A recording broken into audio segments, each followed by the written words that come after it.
ஆகாயம் இப்போ மப்பு மந்தாரமுமா இருந்துச்சு. ஊரோட எல்லையில இருக்கிற ஆத்துக்கிட்ட கனகா ஊர்க்காரங்களோட அழுக்கு துணி எல்லாத்தையுமே பாறையில போட்டு துவைச்சுக்கிட்டு இருந்தா. பாவம் அவ கையெல்லாம் செவந்து போச்சு. பாவம் 2 நாளா வயிற்றுல வெறும் தண்ணியை தவிர வேற எதுவுமே இல்ல. கடவுளே, இந்த துணியில இருக்கிற அழுக்க போறதுக்காக இந்த பாறையில அடிச்சு அடிச்சு துவைக்கிறேன். இந்த துணியில இருக்கிற அழுக்கு வேணும்னா போகலாம், ஆனா என் வாழ்க்கையில இருக்கிற இந்த கரை மட்டும் போகவே போகாது போல. பசியும் பட்டியும் தான் என்னோட வாழ்க்கையா? இந்த துணியெல்லாம் துவைக்கும் போது என் கையை வலிக்கிறத விட என் புருஷப்படுற கஷ்டத்தை பார்க்கும்போது என்னோட மனசுதான் அதிகமா வலிக்குது. ஜுரத்தால உடம்பு கொதிக்கும் போது கூட விறகு வெட்டிட்டு வரேன்னு காட்டுக்கு போயிருக்காரே, அந்த கடவுள் எதுக்காக தான் எங்களை படைச்சானோ, இப்ப எதுக்காக தான் எங்களை இவ்வளோ கஷ்டப்படுத்துறானோ? அப்பதான் அந்த பக்கமா அவளுடைய புருஷனான சூரையா தலையில சுமக்க முடியாத அளவுக்கு ஒரு விறகு சுமைய சுமந்துக்கிட்டு அடிமேல அடி எடுத்து வச்சு நடந்து வந்துகிட்டு இருந்தான். பாவம் அவன் உடம்பு எலும்பு கூடு மாதிரி இருந்துச்சு. கை கால் எல்லாம் நடுங்கிக்கிட்டு இருந்துச்சு. கனகா, இன்னுமா இந்த துணியெல்லாம் துவைச்சிக்கிட்டு இருக்க? இவ்வளோ துணியை துவைச்சி உன் கையெல்லாம் காப்பு காய்ச்சி போயிருக்கு. என்னால் இதை சுத்தமாக பார்க்க முடியலை.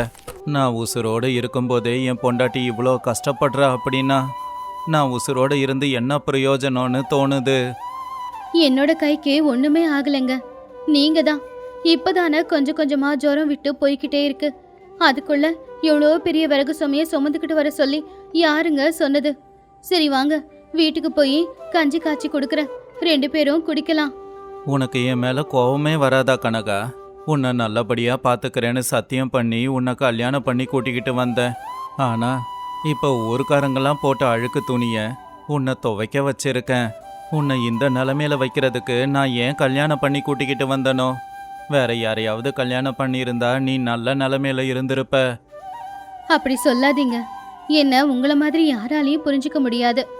என்ன ராணி மாதிரி பார்த்துக்கணுன்ற எண்ணம் இருக்கிற புருஷன் எனக்கு கிடைச்சதுக்கு நான் தான் கொடுத்து வச்சிருக்கணும். நீங்க என்ன பார்த்துக்கிற மாதிரி வேற யாராலையும் பார்த்துக்க முடியாதுங்க. நீங்க என் பக்கத்துல இருந்தா கஞ்சி குடிச்சாலும் அமிர்தம் குடிச்ச மாதிரி தான் இருக்கும். கவலைப்படாதீங்க. சூரையா மனசுக்குள்ளேயே தான் பொண்டாட்டிக்கு நன்றியே தெரிவிச்சான். அப்பதான் ஆகாயத்துல இடி மின்னல் சத்தத்தோட மழை பெய்யற மாதிரி இருந்துச்சு. ஐயோ கடவுளே, இருக்கிற கஷ்டம் போதாதுன்னு இப்ப இந்த கஷ்டம் வேறையா? ஏற்கனவே பெஞ்ச மழையில கூரையில தண்ணி ஒழுகிக்கிட்டு இருந்துச்சு. இப்ப அடிக்கிற காத்துக்கு அந்த கூரை பறந்து போயிடுச்சு. அப்படின்னா இந்த மழையில என் பொண்டாட்டிய எங்க தங்க வைக்க போறேன்னு தெரியல அப்படின்னு யோசிச்சுக்கிட்டே புருஷன் பொண்டாட்டி 2 பேருமே வீட்டுக்கு போய்கிட்டு இருந்தாங்க. அந்த ஊருக்கு நடுவுல ஒரு பெரிய மெத்த வீடு இருந்துச்சு. அது சூரையாவோட தாய் மாமனோட வீடு. ரங்கையா அவனுடைய மனைவி ரங்கம்மா 2 பேருமே சரியான கஞ்சி பிசினாரிங்க. அவங்களுக்கு 100 ஏக்கர் பூமியும் பெரிய மெத்த வீடும் சொத்து சுகம் எல்லாம் இருந்தாலும் வீட்டுக்கு முன்னாடி வந்து உட்கார காக்காவுக்கு கூட ஒரு கைப்பிடி சோறு போட மாட்டாங்க. வீட்டுக்கு வர பிச்சைக்காரனை நாயை விட்டு துரத்தி அனுப்பிடுவாங்க. புருஷ பொண்டாட்டி 2 பேரும் வாசல்ல உட்காந்துக்கிட்டு சூடா பஜ்ஜி சாப்பிட்டுக்கிட்டு இருந்தாங்க. ரங்கம்மா அவ போட்டிருக்கிற நகைகளை தடவி தடவி பார்த்து சந்தோஷப்பட்டா. ஏங்க, ஆகாயத்தை பார்க்கும்போது மழை வர மாதிரி இருக்கு. உடனே நம்ம வீட்டோட கேட்டு கதவு ஜன்னல் எல்லாத்தையும் சாத்திடணும். மழை வந்து இருக்க இடம் இல்லாம போச்சுன்னா ஊர்க்காரங்க எல்லாரும் இடம் கொடுங்கன்னு நம்ம வீட்டு வாசல்ல தான் நிப்பாங்க. அதுலயும் உங்க மருமக இருக்கானே சூரையா, அவனோட பொண்டாட்டியோட சேர்ந்து மாமா வீடு விழுந்துருச்சு இடம் கொடுங்கன்னு கேட்டு வந்துருவான். அவன் வந்தா வரட்டும் விடுடி. அவன் வந்த உடனே நான் என்ன வாப்பா நான் கூப்பிட போறேன்? நான் கஷ்டப்பட்டு வட்டிக்கு பணம் கொடுத்து சம்பாதிச்சு வச்சிருக்கிற வீடு இது. நான் என்ன அவங்கள மாதிரி கையால் ஆகாதவனா இருந்திருக்கேனா? கஷ்டப்பட்டு உழைச்சி பணம் சம்பாதிச்சிருக்கேன். நான் கஷ்டப்பட்டு பணம் சம்பாதிக்கிறது நானும் என் குடும்பமும் நிம்மதியா சாப்பிட்டுட்டு தூங்குறதுக்கு. இப்படி வாசலுக்கு வர பிச்சைக்காரனுக்கெல்லாம் பணம் கொடுக்கறதுக்கு இல்ல. அப்படி ஒரு முடிவுல இருங்க. நம்ம வீட்டுல அரிசி வீணா போனாலும் பரவாயில்ல, ஆனா யாருக்கும் இலவசமா மட்டும் அரிசி கொடுக்கவே கூடாது. அன்னைக்கு வந்தாலே அவ கனகா, வீட்டுல அரிசியில கொஞ்சம் அரிசி இருந்தா கொடுங்கன்னு தொடப்பு கட்டியால அடிக்காத குறையா அவளை நான் அப்படியே துரத்தி விட்டுட்டேன். அன்னைக்கு ராத்திரி நேரம் இடி மின்னல் சத்தத்தோட பயங்கரமான மழை கூடவே பயங்கரமா வீசிக்கிட்டு இருந்த காத்துக்கு சூரையா கனகாவோட வீட்டோட கூரை பறந்து போச்சு. இப்போ மழை தண்ணி எல்லாம் நேரம் அவங்க வீட்டுக்குள்ளதான் வந்துகிட்டு இருந்துச்சு. வீட்டுல இருக்கிற பொருட்கள் எல்லாமே வீணா போச்சு. ஏங்க, வீடு முழுக்க தண்ணி வந்துருச்சு. வீட்டுல இருக்கிற பொருள் எல்லாமே தண்ணியில முழுகி போச்சு. செவரெல்லாம் ஊறுது. நாம இங்கே இருந்தோம் அப்படின்னா செவரு இடிஞ்சு விழுந்து நம்ம மேல விழுந்து நம்ம உயிர் போறது கூட வாய்ப்பு இருக்குன்னு எனக்கு தோணுது. எல்லாம் நம்ம தலையெழுத்து கனகா. நமக்கு இருக்கிற கஷ்டம் போதாதுன்னு கடவுள் இன்னும் கஷ்டத்தை கொடுக்கறான். நம்மளால இப்போ எங்கேயும் போக முடியாது. வா, என் மாமா ரங்கையா வீட்டுக்கு போலாம். என்ன ஆனாலும் தாய் மாமனாச்சே. உதவின்னு போய் நின்னோம்னா உதவி செய்யாம விட மாட்டாரு. இன்னைக்கு ராத்திரி அங்க போலாம். அப்படின்னு சொல்லி சூரையா தான் பொண்டாட்டி கனகாவோட கைய பிடிச்சுக்கிட்டு அவனுடைய தாய் மாமனோட வீட்டுக்கு மழையில நனைஞ்சுக்கிட்டே போனான். சூரையா ரங்கையாவோட வீட்டு கதவை தட்டி சத்தமா அவங்க மாமாவை அவன் கூப்பிட்டுக்கிட்டு இருந்தான். மாமா, மாமா, கேக்குதா? கதவை திறங்க. நான் சூரையா வந்திருக்கேன், கதவை திறங்க. இப்போ ரங்கையா ரங்கம்மா 2 பேரும் வேற வழி இல்லாம பொறுமையா வந்து கதவை திறந்தாங்க.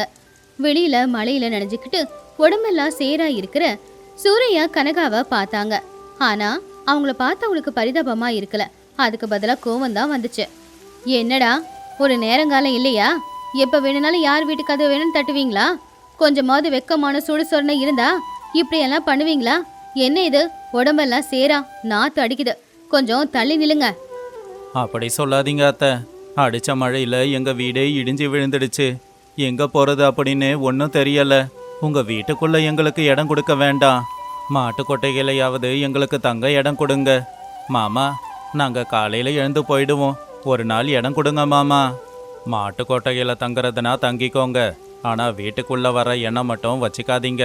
உங்க உடம்பெல்லாம் ஒரே சேரா இருக்கு. வீட்டுக்குள்ள வந்தீங்கன்னா வீடு அழுக்காயிடும். காலையில மாட்டு கொட்டையை சுத்தம் பண்ணிட்டு போங்க. கடவுளே, இவ்வளவு அவமானமா? ஏழைகளா இருந்தா உறவுகள் கூட நம்மள மதிக்காது அப்படிங்கிறது உண்மைதான் போல. கதவை சாத்திக்கிட்டு வீட்டுக்குள்ள அமைதியா இருக்கிற உங்களுக்கு எங்க தெரியும் எங்க ஏழைங்களோட கஷ்டம்? இவங்கெல்லாம் நிச்சயமா மனுஷங்களே இல்ல. சூரையா கனகா 2 பேரும் வேற வழி இல்லாம மாட்டு கொட்டகைக்கு போனாங்க. மாடுங்க புல்ல சாப்பிட்டு அங்க சாணத்தை போட்டு வச்சிருந்துச்சு. அங்கங்க மழை தண்ணியும் ஊத்திக்கிட்டு இருந்துச்சு. சூரையா கனகா 2 பேரும் மாட்டு கொட்டகையில தரையில உட்காந்துக்கிட்டு இருந்தாங்க. குளிர்ல கனகாக்கு ஜுரம் அடிச்சுது. என்ன மன்னிச்சிடு கனகா. கையால் ஆகாத புருஷன் நானு. உள்ள என் தாய் மாமன் சந்தோஷமா அவருடைய வீட்டுக்குள்ள இருக்காரு.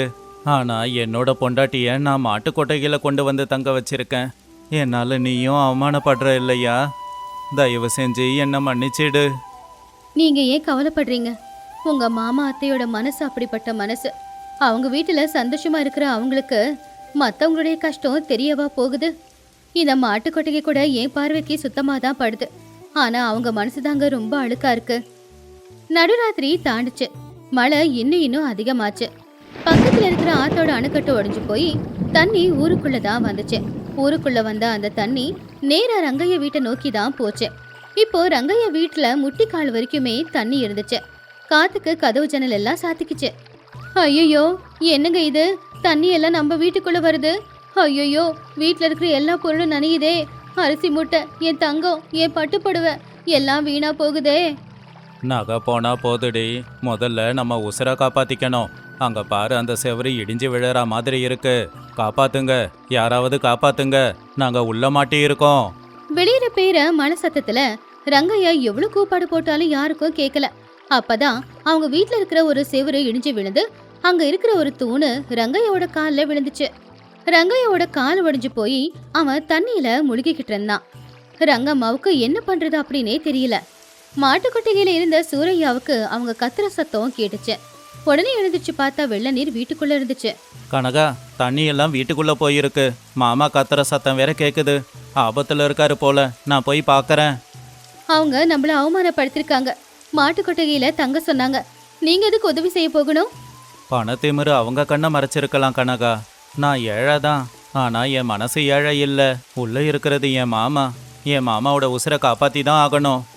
சூரையா ஒரு முடிவெடுத்து அந்த வீட்டோட கதவை உடைச்சுக்கிட்டு வேகமா அவங்க மாமாவோட வீட்டுக்குள்ள போனா. உள்ள போய் பார்த்தா அவங்க மாமா தண்ணியில முழுகிக்கிட்டு உசுருக்கு போராடிக்கிட்டு கத்திக்கிட்டு இருந்தான். அவங்க மாமாவோட காலில் விழுந்திருந்த அந்த பெரிய தூணை தூக்கி தூரமா போட்டுட்டு அவங்க மாமாவை அவனுடைய தோல்ல சாச்சிக்கிட்டு அப்படியே அவங்க அத்தையோட கையை பிடிச்சுக்கிட்டு பத்திரமா 2 பேரையும் வெளியில கூட்டிக்கிட்டு வந்தான். காலையில விடிஞ்சது. மழை நின்னு போச்சு. வெள்ள தண்ணியும் வத்தி போச்சு. அந்த ஊரோட கோவில்ல இப்போ 4 பேருமே நின்னுக்கிட்டு இருந்தாங்க. ரங்கையோட கால்ல பட்டிருந்த காயத்துக்கு கனகா மருந்து போட்டிருந்தா. டே சூரையா, ஏண்டா இப்படி பண்ண? பணம் இருக்கு அப்படிங்கிற திமிருல என் மருமகனு கூட பார்க்காம உன்னை கூட பக்கத்துல சேர்த்துக்காம ஒதுக்கி வச்சேன். நேத்து மழையில நனைஞ்சுக்கிட்டே கஷ்டம்னு நீங்க வந்தப்பவும் உங்களை வீட்டுக்குள்ள விடாம மாட்டு கொட்டகையில தான் தங்க வச்சேன். ஆனா அதே வீட்டுக்குள்ள தண்ணி வந்து நான் உசுருக்கு போராடும் போது காப்பாத்த வந்தது நீ மட்டும்தான். போனா போகட்டும்னு விட்டுடாம வந்து என்னை காப்பாத்துனியே. இந்த நன்றி கடனை நான் எப்படி தீர்க்க போறேன்? கனகா, என்ன மன்னிச்சிடுமா. பணம் இருக்குன்ற திமிரு, யாருக்கு கொடுக்க கூடாதுங்கிற எண்ணம், அதனாலதான் நாங்க 2 பேருமே இப்படி நடந்துக்கிட்டோம். ஆனா இந்த சொத்தை எங்களுக்கு அப்புறம் அனுபவிக்கிறதுக்கு எங்களுக்குன்னு பிள்ளைங்க கூட இல்ல. இனிமே நீங்க 2 பேரும் தான் எங்களுக்கு பிள்ளைங்க. தயவு செஞ்சு எங்க கூட எங்க வீட்டுக்கே வந்துருங்கம்மா. மாமா, பணம் நிரந்தரம் இல்ல, உறவுகள் தான் நிரந்தரம். உறவுகள் கஷ்டத்துல இருக்கும்போது நம்மால முடிஞ்ச உதவியை செஞ்சா புண்ணியம்தான் வந்து சேரும். நாங்க உங்களுக்கு பிள்ளைங்க தான். ஆனா உங்க வீட்டுக்கு வந்து வாழற அளவுக்கு மனசு எங்களுக்கு இல்ல. நீங்க இருக்கிறத ஏழைங்களுக்கு தானம் பண்ணுங்க. ரங்கையா ரங்கம்மா 2 பேரும் அன்னைக்கு அவங்க தப்ப புரிஞ்சுக்கிட்டாங்க. சூரையா கனகா 2 பேரோட கையை பிடிச்சு அவங்க மன்னிப்பு கேட்டாங்க. அன்னையில இருந்து அவங்களுடைய கஞ்ச குணம் எல்லாத்தையுமே விட்டுட்டு அவங்களால முடிஞ்ச வரைக்கும் எல்லாருக்குமே உதவிகளை செய்ய ஆரம்பிச்சாங்க. நாம சேர்த்து வைக்கிற பணமோ நகையோ சொத்தோ நமக்கு நிரந்தரம் இல்ல. இந்த உலகத்தை விட்டு நாம போகும்போது அது எதையுமே எடுத்துக்கிட்டு போக போறதும் இல்ல. ஆனா வாழும் போதுமே 4 உறவுகள் வேணும். நாம சாகும் போதும் நம்மள தூக்கிட்டு போக 4 உறவுகள் வேணும். அதனால உறவுகள் தான் முக்கியம். ஒரு நாள் இரவு ஆத்தங்கரையோரமா ரங்கையா தனியா உட்காந்துக்கிட்டு தேம்பி தேம்பி அழுதுகிட்டு இருந்தான். அவனை சுத்தி அங்க யாருமே இல்ல. ஆத்துல தண்ணி சத்தம் மட்டும் தான் கேட்டுக்கிட்டு இருந்துச்சு. ரங்கையா பழைய வளைய பக்கத்துல வச்சு ஆகாயத்தை பார்த்து ரொம்பவும் அழுதுகிட்டே, கடவுளே, ஏன்பா எனக்கு இவ்வளோ கஷ்டத்தை கொடுக்கற? நான் என்ன பாவம் பண்ணேன்னு இவ்வளோ பெரிய தண்டனை எனக்கு? ஒரு காலத்துல எங்க தாத்தா ஆத்துக்குள்ள வலைய வீசினா அந்த ஆத்து தாயே பயந்து நிறைய மீன்களை வலைக்குள்ள கொடுப்பாங்களாமா. எங்க அப்பா கூட நிறைய மீனோட தான் வீட்டுக்கே வருவாராமா. எங்க அம்மா இந்த கதையை சொல்லி தான் எங்களை சந்தோஷப்படுத்துவாங்க. என் குடும்பத்துல எல்லாருமே மீன் பிடிக்கிறதுல திறமசாலிங்கன்னு ஊரே சொல்லுது. ஆனா எனக்கு மட்டும் என்னப்பா இந்த தலையெழுத்து? நான் வலைய எவ்வளோ வேகமா வீசினாலும் எவ்வளவு ஆழமா வீசினாலும் ஒரே ஒரு மீன் கூட மாட்ட மாட்டேங்குது.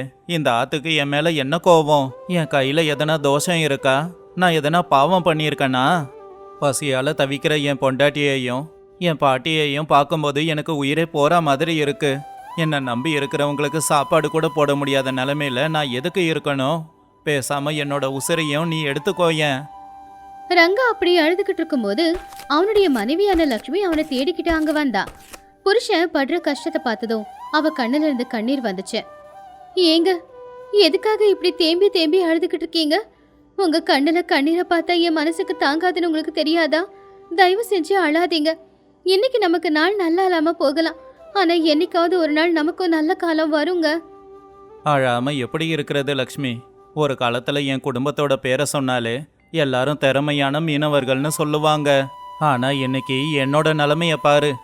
என்னால நம்ம குடும்பத்தோட பேரு போயிடுச்சு. நான் திறமையே இல்லாதவன். என்னால ஆத்துல இறங்கி ஒரு மீனை கூட பிடிக்க முடியல. என்னை பார்த்தா எனக்கே கோபம் வருது. எனக்கு உசுரோட இருக்கவே சுத்தமா பிடிக்கல லக்ஷ்மி. அப்படி சொல்லாதீங்க. நீங்க பகல் ராத்திரி அந்த ஆத்துல கஷ்டப்படுறது எனக்கு நல்லா தெரியுங்க. கடவுளுக்கு நம்ம மேல ஏதாவது கோவம் இருக்கலாம். ஆனா உங்க மேல எந்த ஒரு தப்பும் இல்லைங்க. நான் பசியை கூட தாங்கிப்பேங்க. ஆனா உங்க கண்ணுல இருந்து வர கண்ணீரை என்னால தாங்கிக்க முடியாதுங்க. நீங்க கவலைப்படுறதை என்னால பார்க்க முடியல. நாளைக்கு விடியற பொழுது நமக்கு நல்லதாவே விடியட்டும். வாங்க, நாம வீட்டுக்கு போலாம் வாங்க. அடுத்த நாள் காலையில சூரியன் இன்னும் முழுசா வெளியே வரவே இல்லை. ரங்கையா அவனுடைய பழைய வலையையும் அப்படி ஒரு தூண்டிலையும் எடுத்துக்கிட்டு ஆத்தங்கரைக்கே போனான். அவன் போய்கிட்டு இருக்கும்போது வழியில ஒரு மரத்தோட நிழல்ல ஒரு பிச்சைக்காரன் படுத்துக்கிட்டு இருந்ததை அவன் பார்த்தான். அவனுக்கு கவலையா இருந்துச்சு. அவரை பார்த்து ரங்கையா அங்கேயே நின்னுட்டான். ஐயோ கடவுளே, இந்த ஆளு யாருன்னே தெரியலையே. இப்படி கொட்டுற மழையில நனைஞ்சுக்கிட்டு இந்த இடத்துலயே படுத்து தூங்கி இன்னும் எப்படி இவர் உயிரோட இருக்காரு? பாவம், கடவுள் ஏன் தான் இந்த மனுஷனுக்கு இவ்வளோ சோதனையை கொடுக்கறாரோ? எனக்குன்னு தங்குறதுக்கு வீடாவது இருக்கு, கட்டிக்க 4 துணிமணியாவது இருக்கு. இந்த மனுஷனுக்கு கடவுள் அதை கூட கொடுக்கல போல. ஐயா பெரியவரே, எழுந்துருங்க. உங்களுக்கு குளிர்லையா? ராத்திரி எதனா சாப்பிட்டீங்களா? எழுந்துருங்க. இல்லப்பா, கடந்த 2 நாளா என் வயிற்றுக்கு பச்சை தண்ணியை தவிர சாப்பாடுன்னு எதுவுமே கிடைக்கல. வயிறெல்லாம் இழுத்து பிடிச்சி ரொம்ப வலி எடுக்குதுப்பா. உன்கிட்ட சாப்பிட எதனா இருந்தா எனக்கு கொடுத்துட்டு போயேன், உனக்கு புண்ணியமா போகும். என்கிட்ட சாப்பிட்றதுக்குன்னு சாப்பாடு இல்லை பெரியவரே. ராத்திரி என் பொண்டாட்டி செஞ்ச ஒரு ரொட்டி இருக்கு, அதை தான் துணியில கட்டி கொடுத்துருக்கா. மதியம் சாப்பிடலனாலும் பரவாயில்ல, இந்தாங்க இதை நீங்க சாப்பிடுங்க, உங்க பசி தீர்ந்தாலே சந்தோஷம்தான். உன்னோட வயித்த காய போட்டு எனக்கு சாப்பாடு கொடுக்குறியப்பா, உனக்கு ரொம்பவே நல்ல மனசு. அந்த கடவுள் உன்னை எப்பவுமே நல்லபடியா பார்த்துக்கணும். இந்த நன்றியை நான் எப்பவும் மறக்க மாட்டேன். கவலைப்படாதீங்க ஐயா, பசியோட இருக்கீங்க, சாப்பிடுங்க. இன்னைக்கு நமக்கு நேரம் சரியில்லாம இருக்கலாம், ஆனா இது நிரந்தரம் கிடையாது. என்னைக்காவது ஒரு நாள் அந்த கடவுள் நமக்கு நல்ல வழியை காட்டுவான், அப்ப நாம சந்தோஷமா இருக்கலாம். இப்போதைக்கு இதை சாப்பிட்டு வயித்த நிரப்பிக்கோங்க. என் தலையெழுத்து நல்லா இருந்து என் வலையில மீன் மாட்டுச்சுன்னா தினமும் உனக்கு கொண்டு வந்து கொடுக்கறேன், அழாம சாப்பிடுங்க அப்படின்னு அந்த பெரியவருக்கு நம்பிக்கையை கொடுத்துட்டு ரங்கையா வலை எடுத்துக்கிட்டு ஆத்தங்கரைக்கு போகும்போது அவன் படகு பக்கத்துல அவனுடைய நண்பனான சூரி நின்னுக்கிட்டு இருந்ததை அவன் பார்த்தான். என்னடா ரங்கா, முகம் வாடி போயிருக்கே, நீ சரியா சாப்பிடல அப்படிங்கிறத உன் கண்ணே சொல்லுது. பேசாம ஒன்று பண்ணலாம், நாம 2 பேரும் இன்னைக்கு ஒன்னா போகலாம். ஆழமான இடத்துல வலைய போடுவோம், கிடைக்கிற மீனை பாதி பாதி எடுத்துக்கலாம். என்னால உன்னை இப்படி பார்க்க முடியலடா. வேண்டா சூரி, எனக்கு நேரம் சரியில்லை. என்னோட தரித்திரம் என்னோடவே போகட்டும், அது உனக்கும் வர வேண்டாம். நான் தனியாவே போய் வலைய போட்டு மீன் பிடிக்கிறேன். என் தலையெழுத்த நான் தாண்டா அனுபவிக்கணும், நீ போடா. நீ எப்பவுமே இப்படி தாண்டா, கஷ்டத்தை யார் கூடவும் பங்கு போட மாட்ட, உனக்குள்ளேயே வச்சுக்கிற. சரி, அந்த கங்கை அம்மனை வேண்டிக்கிட்டு வலைய போடு. இன்னைக்காவது உன்னோட வலையில மீன் மாட்டணும்னு நான் வேண்டிக்கிறேன். பத்திரமா போயிட்டு வா. ரங்கா மனசுக்குள்ள தைரியத்தோட ஆத்துக்கு நடுவுல போனான். அவன் கங்கையம்மனை பார்த்து கையெடுத்து கும்பிட்டு முழு தைரியத்தோட முழு பலத்தோட அந்த வலையை தூக்கி ரொம்ப ஆழமா போட்டான்.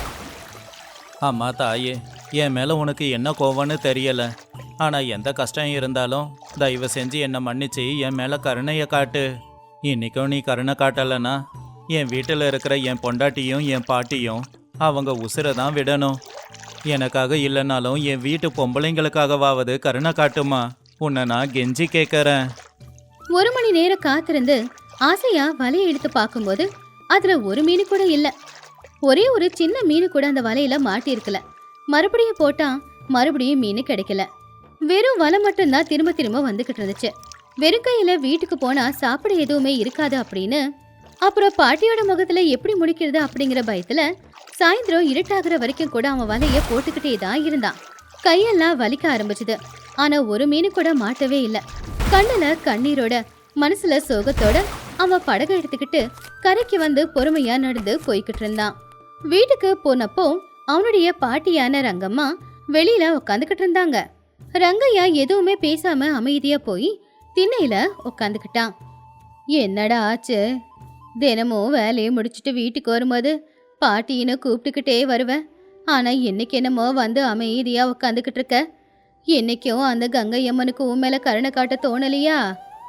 இல்ல பாட்டி, என்னோட தலையெழுத்து சரியில்லை. அந்த கடவுள் என்னை படைச்சது இப்படி கஷ்டப்படுறதுக்காக தான் இருக்கும்னு நினைக்கிறேன் பாட்டி.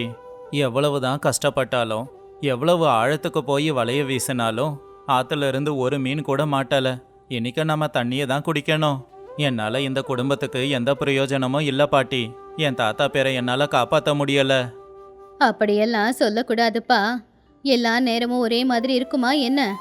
ஏன் வம்சத்துல பிறந்த நீயும் திறமசாலி தாண்டா.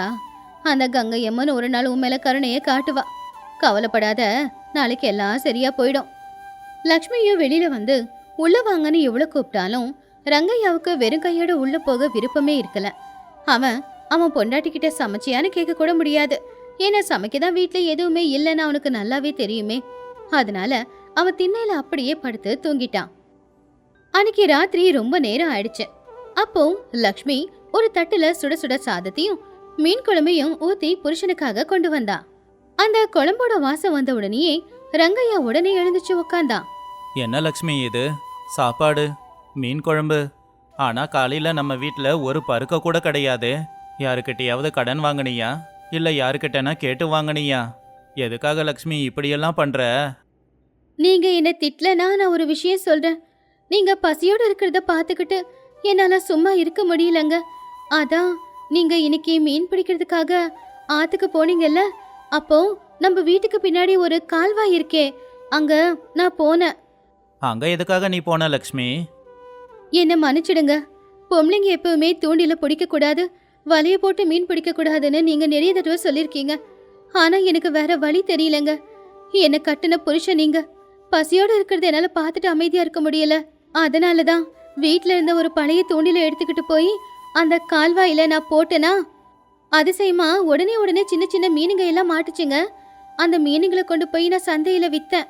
அதுல வந்த வருமானத்துல தான் வீட்டுக்கு கொஞ்சம் அரிசி வாங்கிட்டு வந்தேங்க.